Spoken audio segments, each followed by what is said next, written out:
14 horse John Deere 250 quad front end.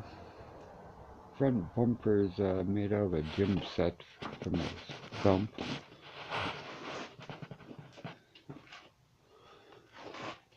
The angle iron's actually a bed frame. Yeah, I got a hockey stick for a shifter. But here's where it gets interesting. Thought you might like that. Got some Arctic Cat skidoo cut down the center. This rear axle here is actually a 1-inch hydraulic rod, because my old go-kart used to snap axles. This has been my trailer axle for many years, hauling out 500-600 pounds of wood at a time, with just this riding lawnmower. But I did have the advantage that, I don't know if I can show you this, maybe this one. If you could see, my tires themselves also have Arctic Cat tracks on. That's what's catching the bigger Arctic Cat track to drive it. And those back tires, they ain't never going flat. They're off a forklift. You can let the air out, it won't make a difference. Those are some wet spots. Looks like big cuts, but they're not. And the rest of the machine is a hydrostatic Craftsman.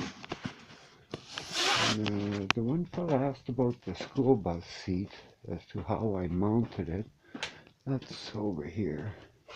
This was just roughly. In the future, I probably won't even use any of this. I'm sorry, it's giving me a hard time. But metal strapping, same over there, hard to see.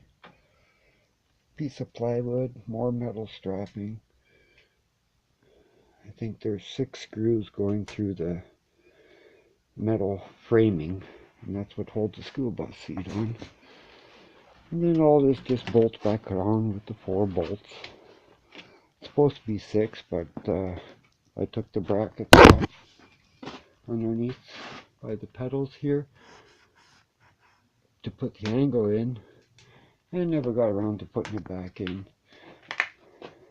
As you can see, at one point, yeah, I pretty much stripped the frame to nothing. The only thing I had left in at the time was the axle, and that came out later. So yeah, it was down to a bare frame. There is nothing inside that frame except for the pulleys. Not one cross member. All my reinforcements will be to do with the roll bars. But I'll let you have a look one more time. I'm not done making the frame. That's only the bottom section. I still got to make the top section, and that will butt up and bolt up to the steel framing just above that sticker. And then from there it gets its little truck box, because this thing is still going to haul wood. It's nothing but a workhorse for me.